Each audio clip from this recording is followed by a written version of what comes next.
Prezados amigas, amigos e amigas, um bom dia para todos nós. Que Deus nos abençoe com a sua paz. Que Jesus envolva todos nós com o seu amor incomensurável. Que nos mantenhamos todos nesse clima de paz, de serenidade, envoltos por essas vibrações indescritíveis, para que assim estejamos com os corações abertos à luz que nos visita do mais alto. Para mim, antes de iniciarmos as nossas reflexões, é uma imensa alegria poder estar aqui novamente, revendo corações tão queridos, que quando da primeira vez que aqui estivemos, há 7 anos, nos acolheram com tanto carinho, com tanto amor. É, de certo modo, a maneira que temos de quitar uma dívida de gratidão pelo que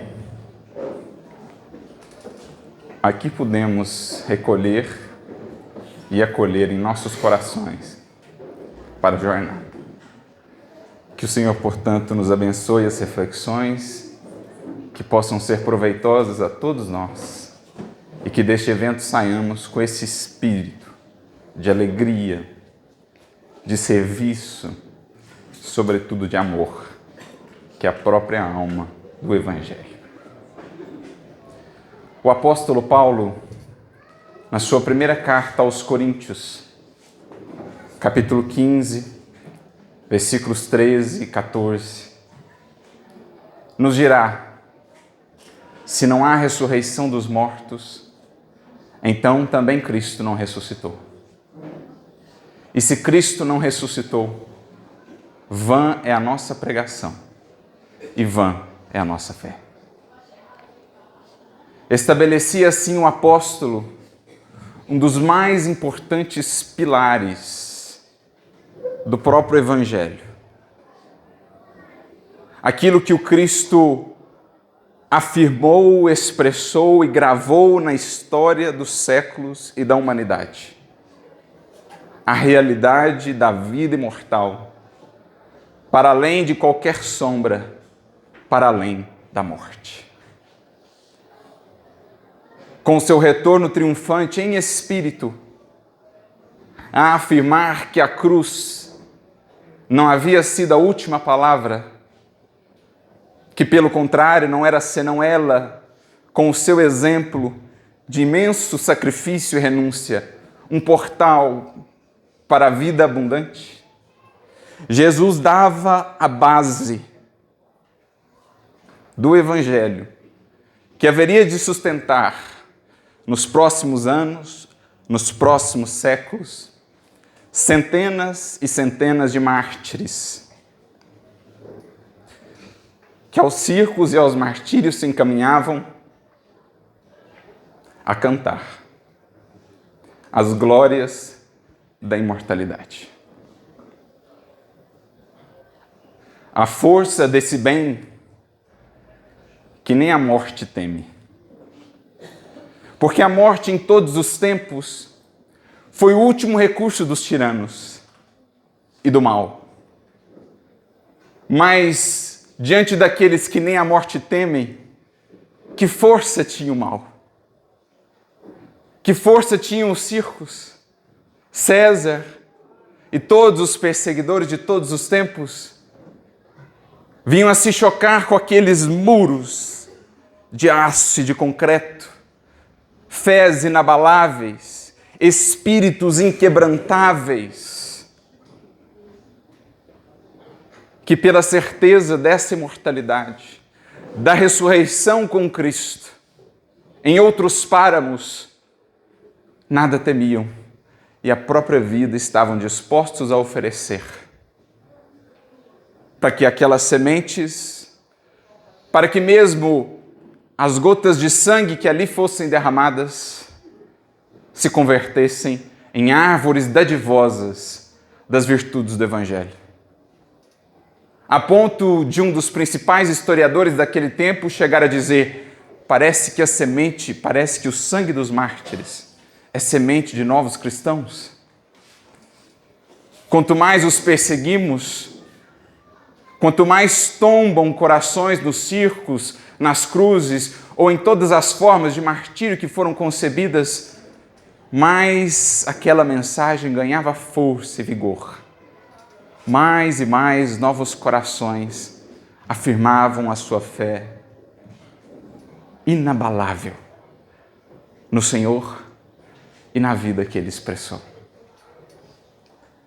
Estava ali estabelecido para o porvir, para os cristãos de todos os tempos, o sustentáculo de nossa fé, a imortalidade, que naturalmente mais tarde estava reservada ao Espiritismo, expandir ainda mais essa compreensão em torno da imortalidade,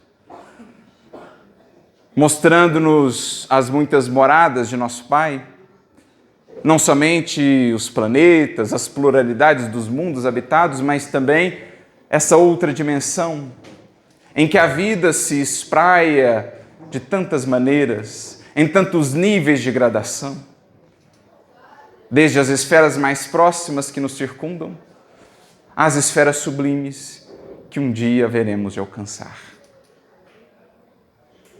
Mas, em se tratando de mortalidade, não basta pensar nesta continuidade, a vida que segue. É preciso pensar também na interação durante a presente existência com essa imortalidade. A maneira de traduzir esse conhecimento, essa certeza, em nosso modo de caminhar agora, na impermanência da vida física, a expressar o compromisso, a expressar a certeza para com essa imortalidade. As vidas que, caminhando no mundo, expressam, pelo próprio modo de agir, de ser, de falar, que daqui não são. E que aqui não projetam os seus maiores tesouros. Que aqui não vislumbram o ponto de chegada. Almas que atestam, pela própria vida, que são peregrinos. Que aqui passam, semeando. Que aqui passam, quais estrelas cadentes, deixando ao seu encalço um rastro de luz. Mas que em verdade apontam para todos que essas vidas conhecem o grande reino, a grande pátria que a todos nos espera no mundo espiritual. Traduzir essa imortalidade na vida mortal. Inundar o domínio do tempo com a força pujante da eternidade. Preencher a impermanência deste mundo com a permanência, a segurança dos valores espirituais. Esse é um dos maiores objetivos de todos os seguidores de Jesus em todos os tempos.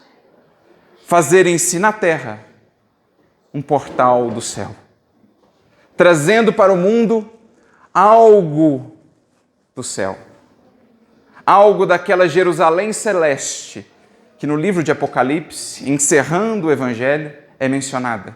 E lá está dito, um dia no mundo ela haverá de se estabelecer. Até lá, no entanto, cada um de nós tem o chamamento, o compromisso, o dever de traduzirmos em nossa vida aqui, quando por aqui passamos, algo dessas realidades. Então, em se falando de mortalidade, é preciso pensar também na nossa interação com essa vida imortal, com os amigos que nos antecederam no retorno, ou que lá estão há muito tempo, a nos ampararem, a nós outros ainda em reajustes mais prementes, a nos ampararem pelas experiências que temos tido na matéria. Benfeitores que nos acompanham há séculos e que contam conosco como emissários, como arautos dessa imortalidade no mundo. Não só pelo que falemos, divulgando esse conhecimento, abrindo horizontes mentais para as outras criaturas, mas sobretudo pela coerência daqueles que vivem na terra como filhos do céu. Cidadãos do mundo, mas, na verdade, com um passaporte para a realidade sublime da pátria imortal.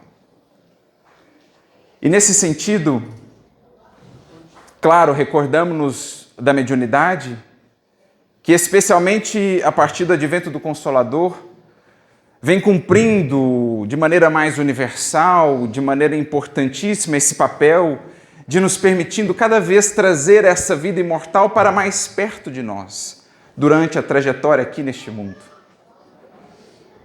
Como não nos recordarmos de um Chico, que aqui nos motiva, nos inspira? Como não nos recordarmos de um Eurípides Barçanufo, de uma Ivone Pereira, de tantos médiuns mais recentes, como também daqueles que com Kardec, nos primórdios do Consolador, puderam estabelecer para nós esses novos horizontes. Sim, é preciso lembrarmos dessa mediunidade mais ostensiva, mais direta. Não haverá espiritismo sem espíritos, sem o contato estreito com os espíritos.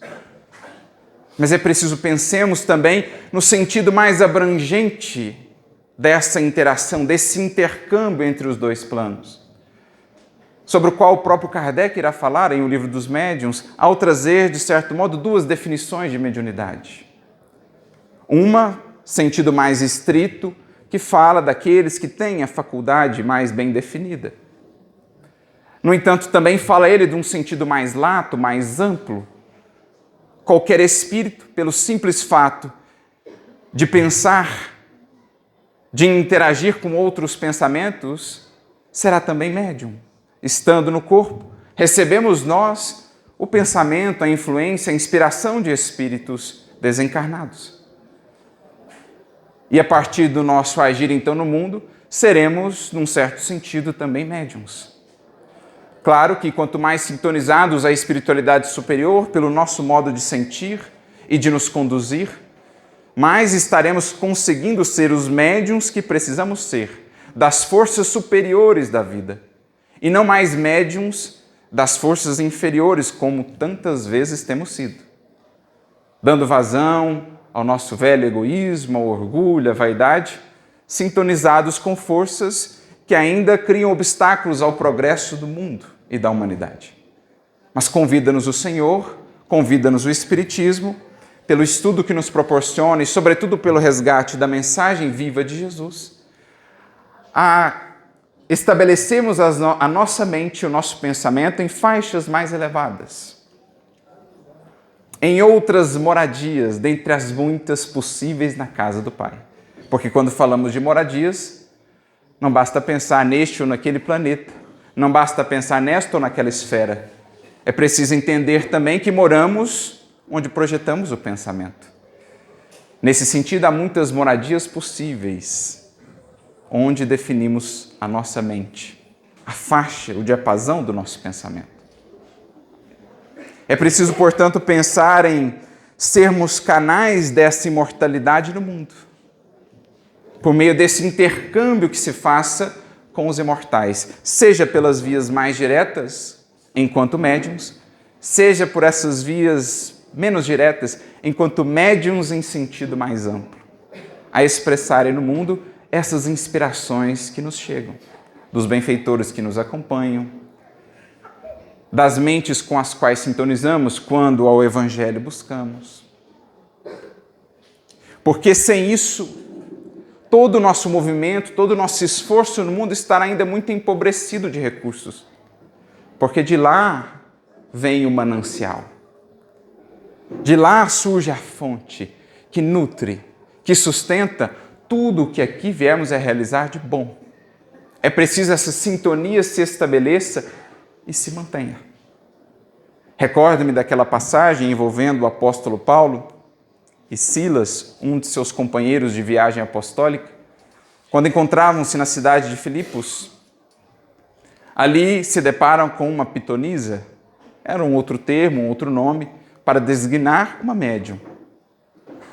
E acontece uma situação interessante, porque essa pitonisa passa a dar ali vazão ao pensamento de um espírito que começa a glorificar e exaltar muito a atuação de Paulo e de Silas, dizendo que eram mensageiros de Deus e mais aquilo e aquilo outro. E aquilo vai incomodando Paulo a tal ponto que, em determinado momento, ele repreende o espírito, para que assim não fizesse, porque aquele tipo de postura poderia criar más interpretações em torno do que é a tarefa do Evangelho. Talvez projetando uma imagem deles, tarefeiros, que não corresponderia com a realidade. E aí essa médium, depois isso gera grandes problemas até para Paulo, porque essa médium deixa de receber os espíritos e alguns indivíduos usufruíam recursos utilizando-se das faculdades dessa médium. E ele chega a ser preso, enfim. Muitos amargores depois eles colhem por conta dessa postura firme. Mas no dia em que assim procede, Silas volta-se para Paulo e indaga: mas vem cá, então não é interessante? Ele não estava ajudando a gente, na verdade? Paulo explica o porquê da repreensão. E Silas então indaga: mas seria interessante então que a gente fechasse de toda essa porta? Que não houvesse essa interação com essas forças espirituais? E então Paulo traz algo que é muito importante para nós hoje ainda. Ele diz: o cristianismo sem o profetismo seria como um corpo sem alma. Claro que a palavra profetismo ali é uma outra expressão, um outro termo para a mediunidade. Ou, num sentido mais amplo, para essa interação com o mundo espiritual.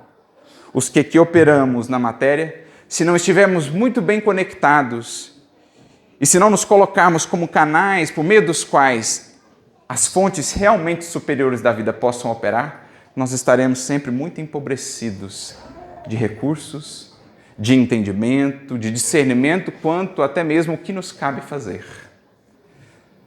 Por isso é preciso manter esse intercâmbio operando dentro dos critérios de equilíbrio, de discernimento, de bom senso, que sobretudo mais tarde o Espiritismo haveria de nos ensinar, mas cujas bases já estão no Evangelho. Aquele que no amor opera, com desinteresse, com caridade, com indulgência, aquele que, na moral do Cristo, se ampara, este, seja qual for a faculdade que tenha, estará utilizando-a adequadamente no serviço aos semelhantes, na expansão do trabalho que lhe compete.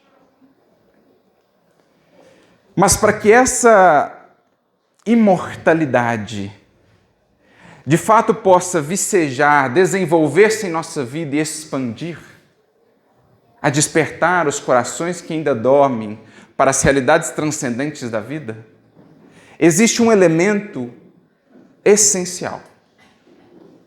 Entre outros, claro. Mas existe um que é um ingrediente fundamental para que a espiritualidade possa encontrar numa vida e num coração campo propício de trabalho, de florescimento, de abundância.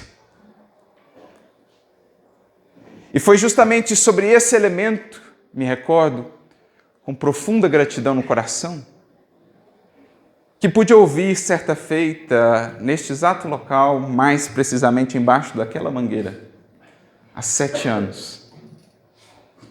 Numa longa conversa que ali tivemos, eu e Ismael, em que pude ouvir, tendo sido acolhido aqui com carinho, com desvelo de pai e de mãe, por Ismael e pela nossa querida Joana, pude ouvir por longas horas a bendita voz da experiência. Pude perceber o quanto é importante, em especial naquele momento em que iniciava a trajetória da divulgação, o quanto é importante essa troca, esse intercâmbio, esse aprendizado de geração em geração que vai sendo transmitido, o quão é importante a fraternidade e também a humildade da gente poder aprender com quem já tem mais tempo de caminhada. E de toda essa conversa que muito me marcou e que tenho guardada no coração, uma palavra ficou especialmente realçada, que espero e rogo a Jesus possa ser o norte para toda a trajetória que tivemos por desenvolver. E é exatamente essa palavrinha, esse elemento, que vai nos ajudar a entender como pode a imortalidade florescer numa vida, num trabalho, numa proposta com Jesus. Para tanto, nós vamos voltar no tempo, aos tempos do Evangelho, quando Emmanuel nos narra no livro Paulo e Estevão algo que se deu com aquele que foi, talvez, na história do cristianismo, o maior divulgador da mensagem imortal de Jesus. Ele havia passado por um longo processo de preparação. Depois de sua conversão, o encontro às portas de Damasco, convida Jesus a esse coração para que passasse por uma imersão em si mesmo, revendo valores, propósitos, metas. Assim busca ele o silêncio do deserto, fora de si, dentro de si. Silêncio esse também visitado e marcado pela experiência de corações já mais forjados nas lutas, corações que o foram moldando para que se tornasse o coração tão resiliente e tão profícuo que foi na sementeira com Jesus.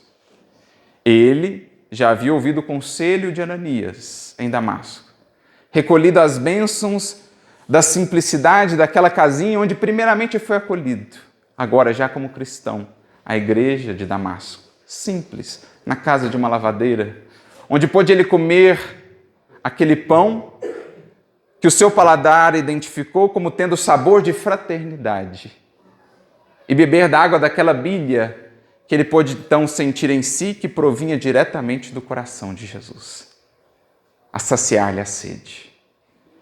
Dali, tendo ouvido a voz da experiência de Ananias que lhe dizia: recebeste a tarefa do semeador, mas antes de semear, é preciso juntar sementes no mealheiro particular.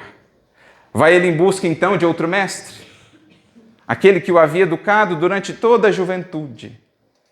Busca ele Gamaliel, recebe dele também os conselhos, nutrindo-se da voz da experiência que é tão importante na caminhada.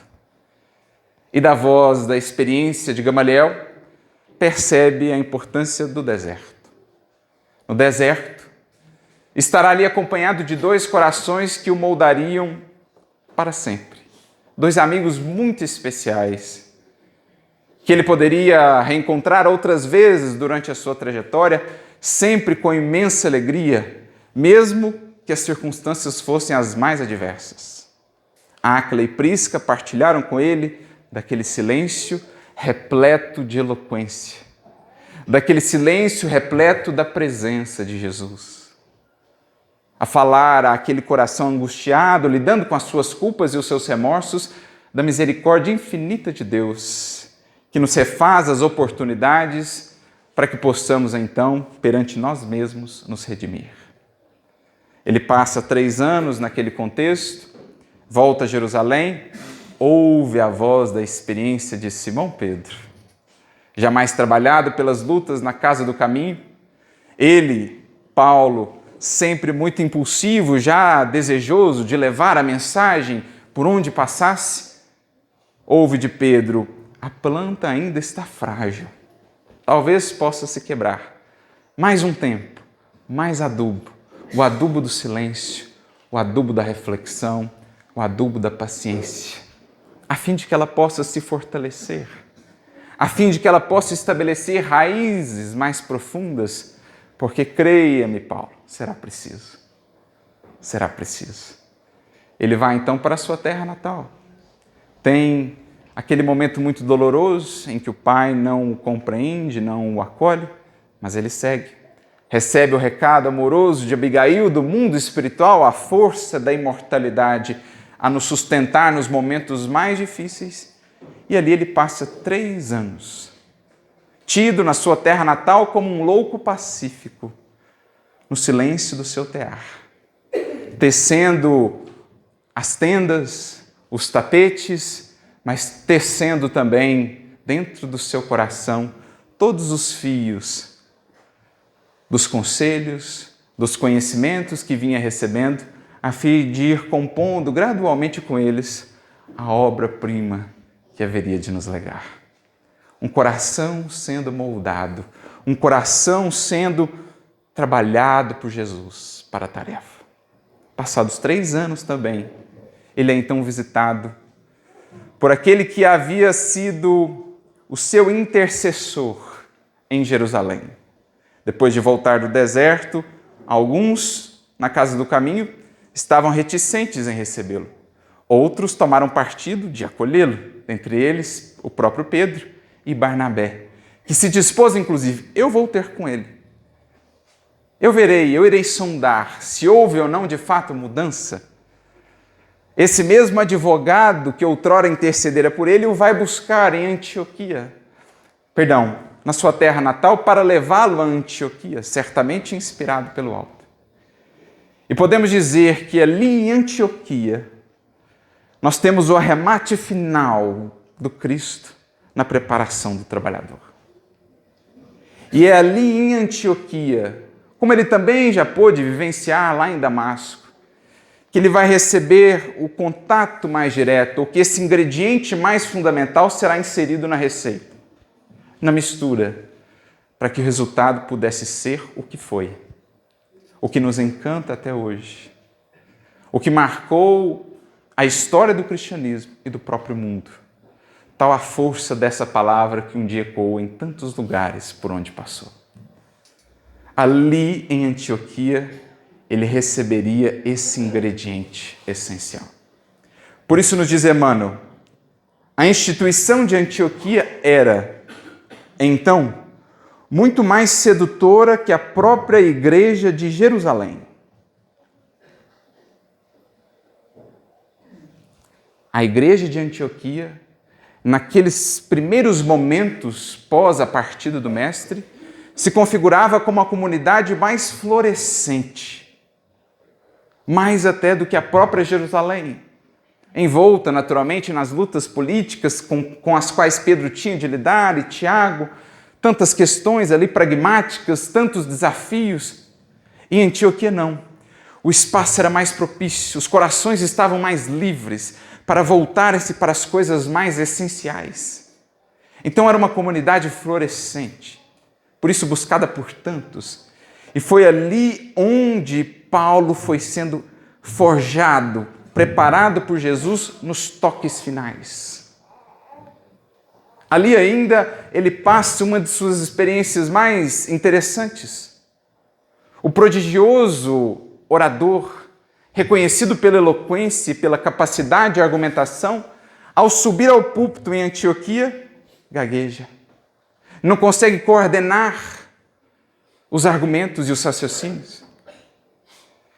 E então Barnabé, muito sutilmente e amorosamente, o convida a outras tarefas. Porque na fala, ou para a fala, não estava ele ainda pronto. Jesus tinha algo ainda a consolidar naquele coração. E ele, entende, havia aprendido a esperar.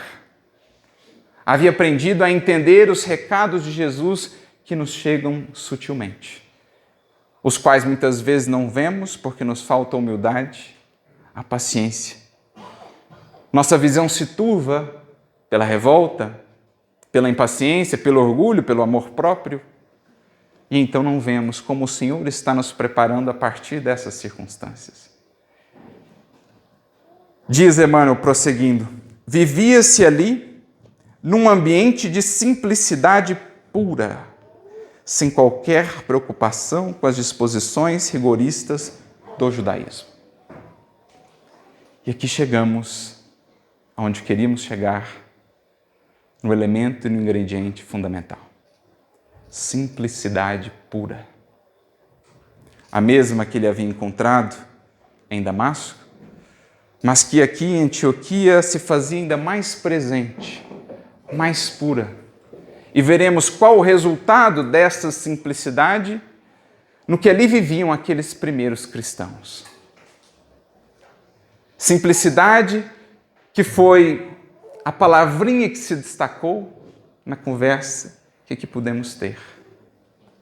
Simplicidade que marcou tanto o cristianismo em suas origens, como também o Evangelho redivivo, ao aportar nas terras do Cruzeiro. Porque quando lembramos exemplos como Chico, a palavra talvez que mais se destaca, que logo vem e brota em nosso coração e em nossa mente, é simplicidade.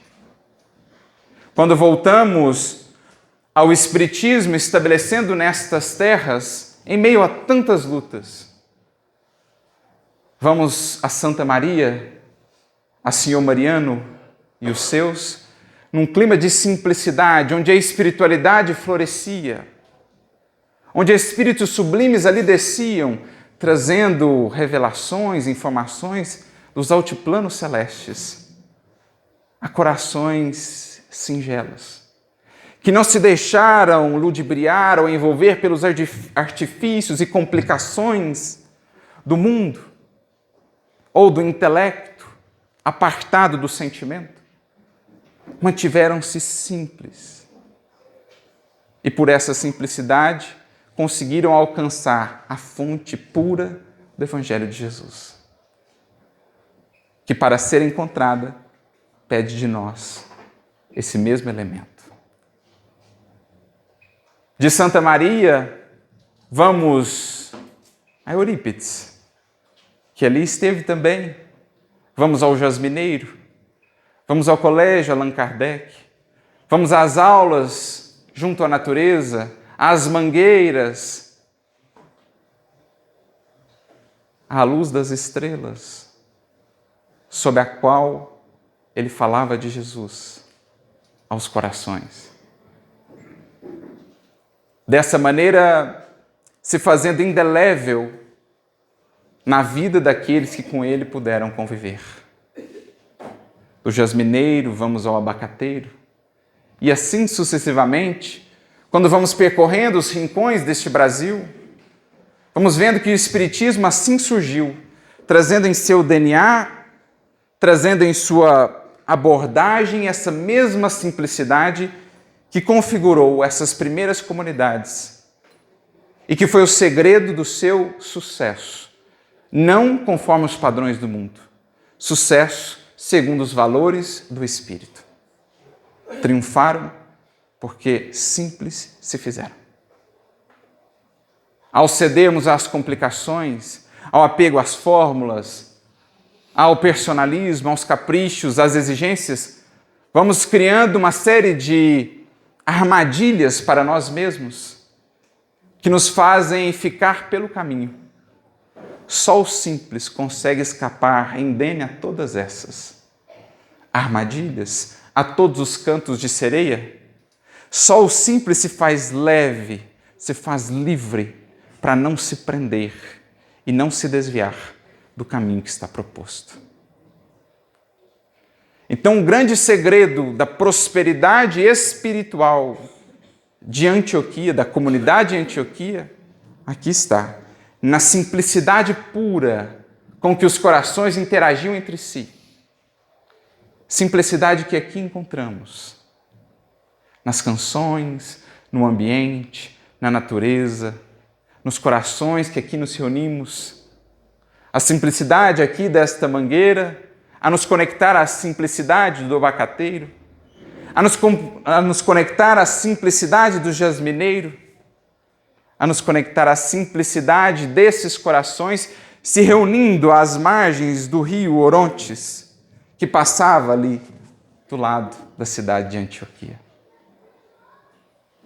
Por isso, prossegue Emmanuel na sua descrição. Havia riqueza, porque não faltava trabalho.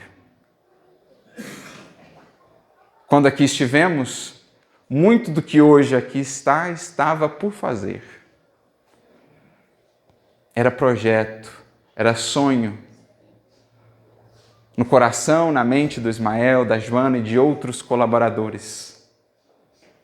Perguntemos a eles se tudo que chegou, chegou de mão beijada.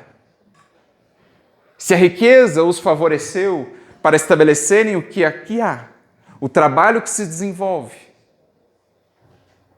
a magnitude do serviço. Agora perguntemos a eles se faltou o trabalho. E como não faltou o trabalho, aí está a riqueza. Não medida em patrimônio do mundo, medida na moeda do céu. Riqueza de simplicidade, riqueza de amor, riqueza de fraternidade, riqueza de gratidão, que a todos os que aqui estamos nos enriquece abundantemente para que na vida saibamos espargir o quanto recebemos. Por mais que façamos, não conseguiremos pagar. Não conseguiremos quitar o aporte de riqueza que recebemos do alto em encontros como este. Ou pela simples possibilidade de termos tido acesso ao Espiritismo em nossas vidas. Ou ao Evangelho de Jesus. Então, onde há trabalho, há riqueza. Onde um coração se mobiliza, outros corações a ele se conectam. E o trabalho se faz. Os recursos chegam. Jesus, quando começou, era só. Diante de um império. Não só o Império Romano, sobre o qual o cristianismo teve de triunfar, resistindo às perseguições. Um outro império muito mais poderoso e difícil de vencer estava estabelecido no mundo. O império do orgulho, o império do egoísmo. E Jesus era um coração a iniciar um programa e um projeto multissecular. Logo chegam mais alguns outros, e mais outros, e mais outros. E qual é a caravana dos corações hoje em movimento graças ao chamado dele? Fala-nos o livro Boa Nova dos 500 da Galileia. Quantos aqui já passaram? Quantos aqui não estão, encarnados ou não? Quantos serão hoje os 500? Tudo partindo de um coração. Desprovido de quaisquer recursos do mundo. Enriquecido, no entanto, do amor e da fidelidade a Deus. Isso é riqueza, gente. Pensando no próprio exemplo que hoje aqui nos inspira, Paulo. Quando inicia a primeira viagem apostólica, eram 3. Paulo, Barnabé e João Marcos. Logo, João Marcos hesita, para mais tarde voltar à seara na condição de evangelista. Seguem eles, Paulo e Barnabé. E como não nos recordar dessa cena que toda vez que dela nos lembramos, nos emocionamos, quando, depois de percorrerem um trecho muito difícil em direção à Antioquia da Psídia, ali pela região da Galácia, pausam eles já véspera da noite, preparam uma fogueira, buscam uma caverna, para poderem fazer a refeição muito frugal, muito simples, prepararem-se para a noite de sono, para amanhã seguirem viagem, enfrentando as adversidades as mais inesperadas. E aqueles 2 homens sozinhos no meio do nada, sem mapa, sem qualquer segurança do ponto de vista do mundo, recursos exteriores, ali falavam da alegria do Evangelho, das riquezas do Príncipe da Paz, que era o mais rico de todos, que haveria de enriquecer o mundo, e esse tipo de conversa em torno de riqueza desperta a atenção de alguns que ali passavam.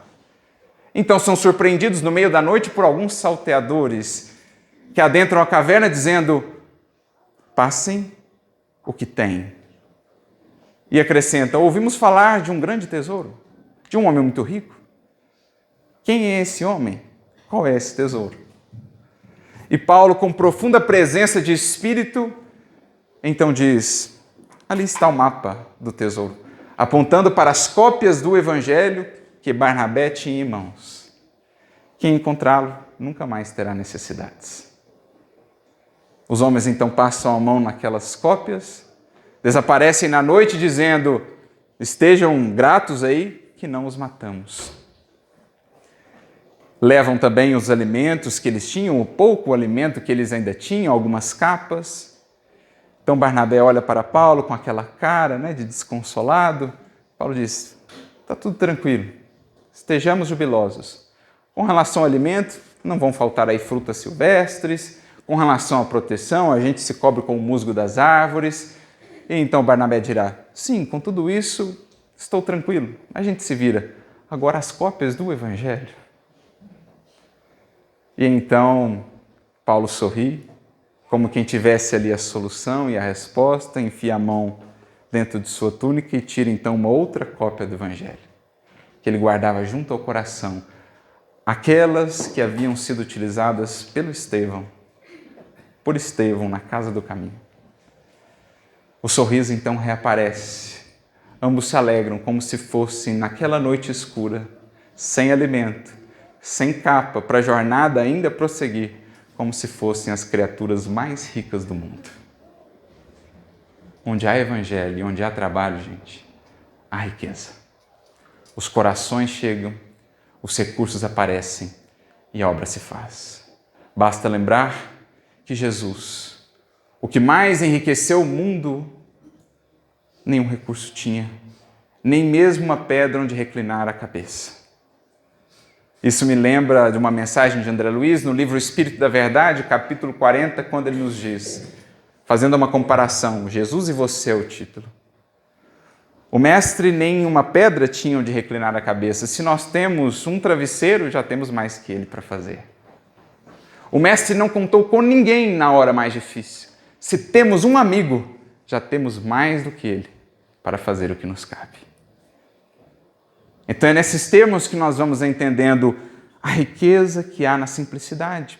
Porque como poucas eram as necessidades, a maioria de nossas necessidades ilusórias por nós criadas, como eram poucas, a riqueza ali estava. Aliás, é essa definição de riqueza que nos trazem os Espíritos.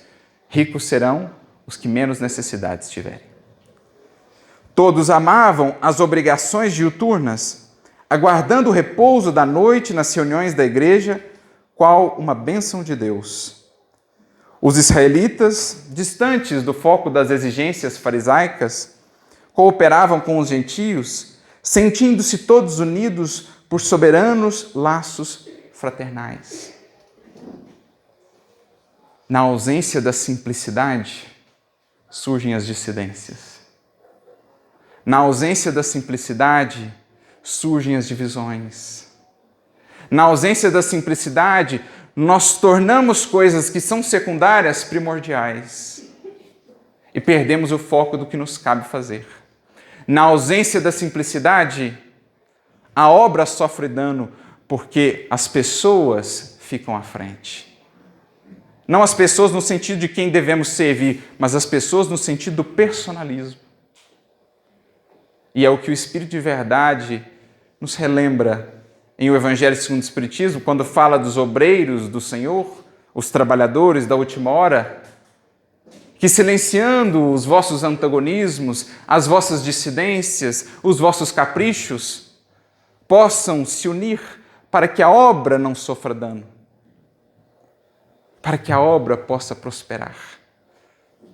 Para nós hoje, portanto, operando na seara do Evangelho redivivo, do cristianismo restaurado, a importância de não nos perdermos naquilo que fuge à simplicidade, a alimentar antagonismos, a alimentar divisões e rachas que comprometem um trabalho, uma casa ou o próprio movimento, a nos perdermos em esgrimas intelectuais em torno de ideias e etc., que fogem à simplicidade, que podem, inclusive até devem ser debatidas, mas num clima de fraternidade.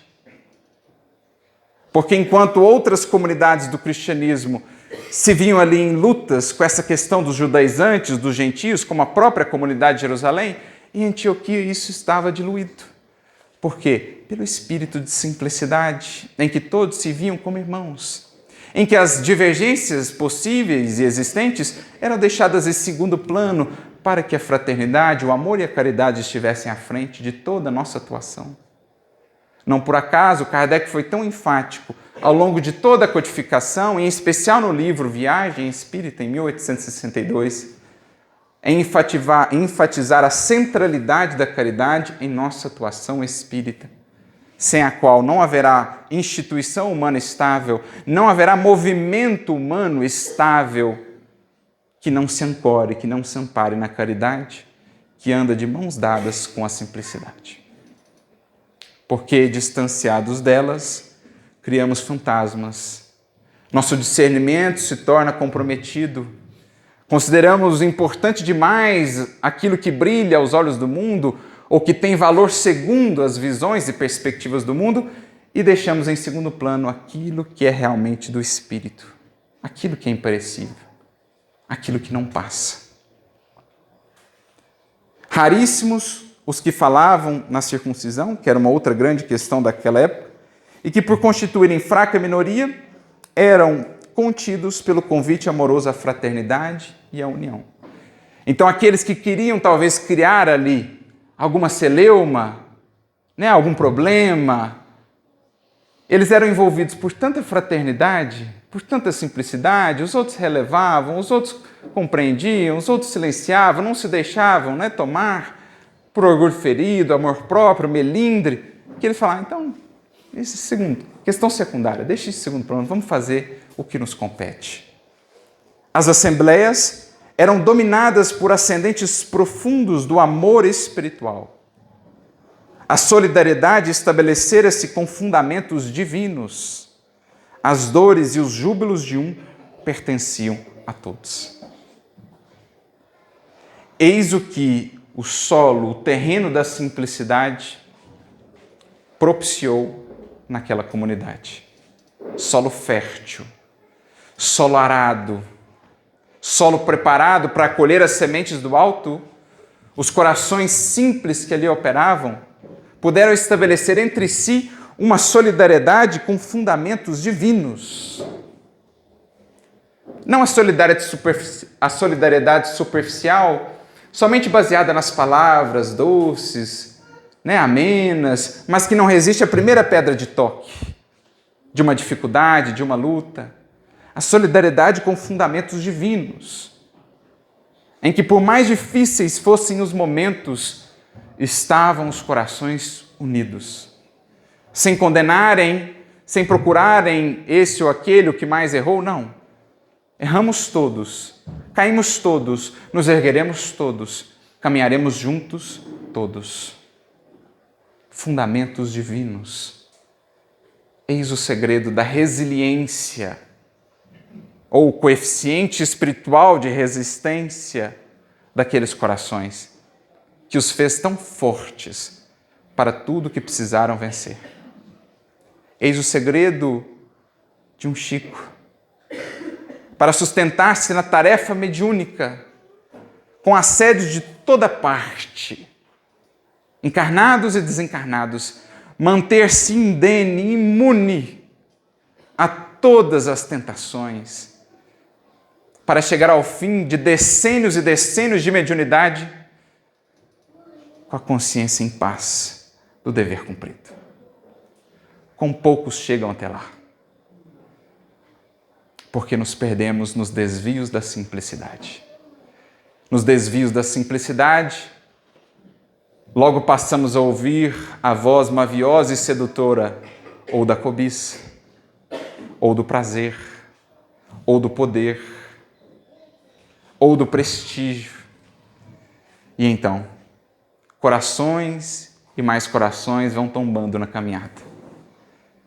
Porque sabemos, e Emmanuel deixa isso claro para Chico, ao longo de toda a sua tarefa, desde o primeiro momento em que interagem mais diretamente, acerca da disciplina e acerca do sacrifício envolvido no trabalho.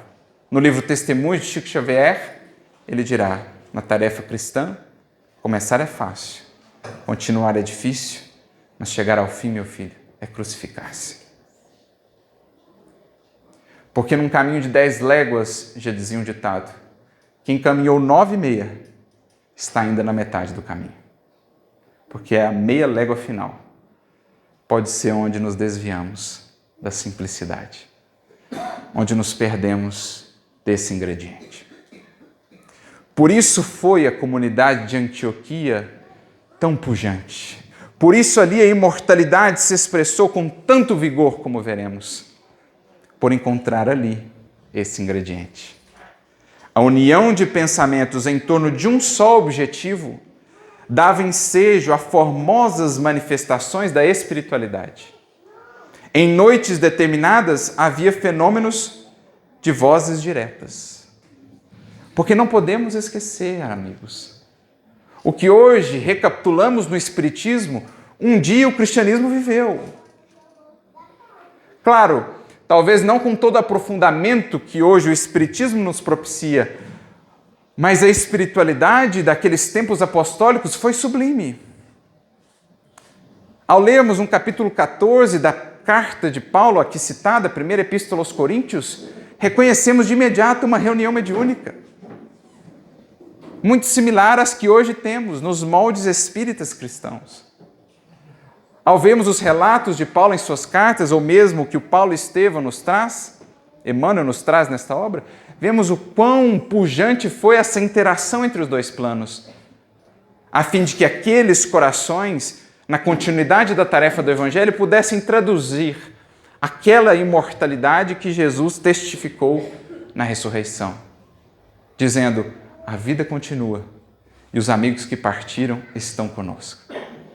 O Cristo, pelas vias do pensamento e desse intercâmbio, segue conosco. Mas isso só encontrava razão de ser ou ocasião de se dar por conta desse espírito de simplicidade, de humildade, a nutrir o amor e a caridade que alimentava aqueles corações. Por isso, ao falar desses quesitos, desses aspectos, Paulo, na carta citada, no capítulo de número 12, ele vem falando das várias faculdades ou dons do Espírito, sobre os quais depois ele continuará no capítulo 14, mas entre estes dois capítulos, nos quais fala das potências do Espírito, ele coloca um interregno, ele abre um parêntese e diz assim: vocês querem dons? Vocês querem realmente expressar a magnificência dessa vida imortal? Pois bem, agora eu vou lhes falar do maior de todos os dons, sem o qual todos os outros nada serão. Ele abre então aquele texto mais belo, talvez um dos mais belos de todos os textos já recebidos pela humanidade. Ainda que eu falasse a língua dos homens e dos anjos, se eu não tivesse amor, nada seria. Ainda que conhecesse toda a ciência, tivesse toda a fé a ponto de transportar os montes, o dom da profecia, se não tivesse amor, isso de nada me adiantaria. Como é expressar que o amor é o que significa, o que dá sentido a tudo mais de recursos ou de ações que pudermos encontrar na seara do Cristo. Amor esse, nutrido e alimentado por essa simplicidade. A instituição de Antioquia foi um dos raros centros apostólicos onde semelhantes manifestações chegaram a atingir a culminância indefinível. A fraternidade reinante justificava essa concessão do céu. Quanto mais fraternidade reinante, mais concessão do céu. Quanto mais os corações se ligam, se interligam nesse espírito de fraternidade alimentado pela simplicidade, mais o céu encontra meios de se expressar. Por isso, talvez, o Espiritismo, em suas origens, pelo menos aqui nas terras do Cruzeiro, e não foi tão diferente na França, foi buscar a simplicidade de uma Santa Maria, a simplicidade de uma Pedro Leopoldo, para rasgar para nós os véus da vida imortal. Como a dizer que esse é um ingrediente, é um elemento sine qua non para que o céu se expresse. Porque, em verdade, a simplicidade um dia encarnou entre nós. Era ele tão simples, nos diz André Luiz, no livro Seara de Fé, capítulo 27. Era ele tão simples que nem contou com paredes domésticas ao aportar neste mundo. O Rei dos Reis, para vir a este mundo, não pediu sequer a segurança de paredes domésticas onde pudesse nascer. Contou, para início da tarefa, com alguns homens rudes e letrados para estabelecer as bases de um projeto que haveria de transformar a humanidade inteira. Ensinava as revelações do céu nas praias e nos campos, quando não estivesse ele em casas e barcos emprestados. Falou com algumas mulheres anônimas, amparou algumas crianças esquecidas, porque a gente fica a pensar, né? Em se recordando de outras grandes obras da humanidade, os seus personagens muitas vezes serão conhecidos, seus nomes serão lembrados, mas quem foram os personagens principais da epopeia do Evangelho? O cego de Jericó, a viúva de Naim, muitos deles sem nome. O paralítico do tanque de Betesda não tem nome. Jesus fez a sua epopeia, a mais sublime, mais bela de todas, contando entre os muitos personagens com muitos anônimos. E esses anônimos são ainda hoje lembrados. A criança que foi acariciada em seu colo falou então com algumas mulheres anônimas, algumas crianças esquecidas, restaurou os doentes, defendeu os injustiçados, cultivou com tal devotamento a amizade que chorou por um amigo morto, alimentou os que tinham fome, orientou-nos o respeito às leis do mundo, assim como a obediência também perante as leis de Deus, ensinou em todo tempo e em todo lugar o amor e a solidariedade, a indulgência e a paciência. E justamente por não ter querido participar do carro das vantagens e facilidades terrestres, foi levado à cruz e morto como um malfeitor. No entanto, desde esse momento de sacrifício extremo, converteu-se em símbolo de renovação e de redenção para o mundo inteiro. E assim conclui André Luiz, esse herói da simplicidade tem por nome Jesus Cristo. Seu poder, que começou com toda essa simplicidade, cresce com os séculos. E ainda hoje, quanto sempre, sua mensagem é a esperança dos povos e a luz das nações. Ele que um dia foi um só, depois alguns, com os rudes e letrados primeiros colaboradores, sem recursos de quaisquer natureza, mas que dessa mais absoluta simplicidade, despojamento, ausência de caprichos ou exigências, conseguiu extrair, criar o movimento mais enriquecedor e transformador da história da humanidade, com um poder que cresce, somente cresce, no transcurso dos séculos, ainda hoje representando a esperança de todos os povos, a luz de todas as nações e certamente também de todos os corações que aqui estamos. Por isso, voltando à lição em torno de Antioquia, a fraternidade reinante justificava essa concessão do céu. Nos dias de repouso, a pequena comunidade organizava estudos evangélicos no campo, como aqui hoje estamos. A interpretação dos ensinos de Jesus era levada a efeito em algum recanto ameno e solitário da natureza, quase sempre às margens do Orontes. Era tão rica aquela comunidade de Antioquia, não porque tinha belas construções, grandes bibliotecas, prestigiosos oradores, mas porque aqueles corações, premidos pelas lutas da vida, tendo seus trabalhos e as suas atividades, todas as noites ali se reuniam para falar de Jesus, para falar do Evangelho, naquele clima de absoluta simplicidade e fraternidade. Às vezes nos campos, às margens do Orontes, ou nas singelas construções que porventura teriam, mas sempre com esse espírito que os fez tão propícios e preparados para serem canais da espiritualidade superior. Ali se forjou o grande apóstolo, que quando ali chegou, sequer conseguia falar do Evangelho.